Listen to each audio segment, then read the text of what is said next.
humanity has never, to our best of our knowledge, has never been in a world that has carbon dioxide levels this high.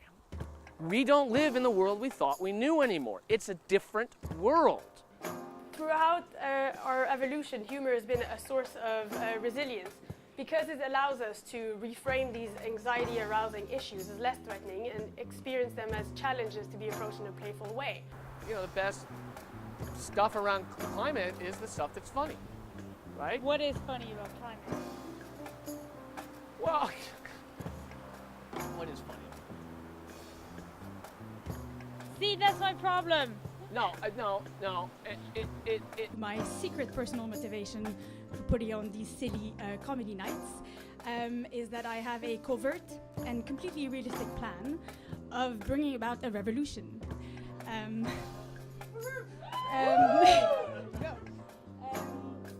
Yes, a revolution the way that we think and feel about climate change, so that we incidentally save the world. That's the challenge, okay?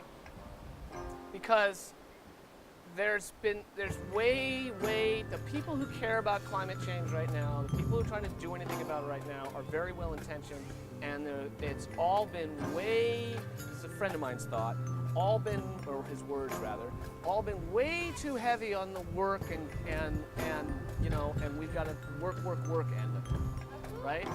There's not enough balance in the let's have fun and play end of it. Now that doesn't mean just going out and having a party. We are like the bad friend that influences the climate to do bad things, like, because not the environment, the climate, right? The environment's kind of like the girl, and she's great and she's lovely, and for a long time before we turned up, the climate and the environment got on really well together, and it was a beautiful relationship and they loved each other. But then we turned up and we were like, hey, how's it going, climate? What are you doing tonight? He's like, well, I think I'm going to stay in with the environment and we're going to watch some films, some environmentally friendly DVDs about sort of the Earth's rotation around the sun. And you're like, no, don't do that, man. Come out, we're having a party. And he's like, okay, but like only tonight, and I'll just run it by the environment. She's like, nah, she'll be fine with it. Come on, climate, come and join us. We're going out for a fucking party. And climate's like, well, okay, fine, I will. And we've like convinced him to come out for a party, and then we're at the party, and like climate's in the corner going, I don't really feel very comfortable. We're like, hey, climate, you know what will make you feel a little bit more comfortable? Bit of CO2. Go on, just have a puff, it won't kill you. Go on. He's like, all right, and then he got hooked, and he's become really unpredictable now, and the environment's like, why are you being so weird all the time? It's like, why won't you leave me alone?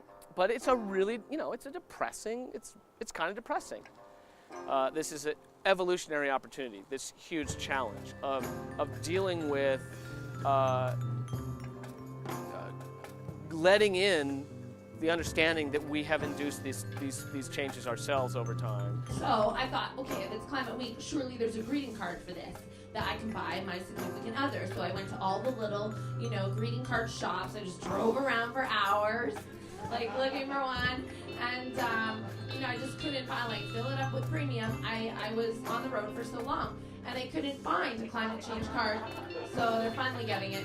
And instead I picked a like, in sympathy condolence card, because I figured that's the same. And there was, like, beautiful pictures of mountains, so I colored them white like an iceberg and just drew a couple dead penguins.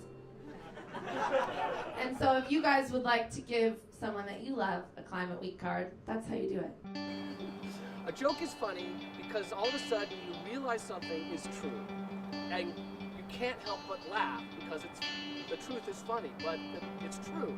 So, you know, humor is incredibly important in this whole thing because it's true. It allows you to get a little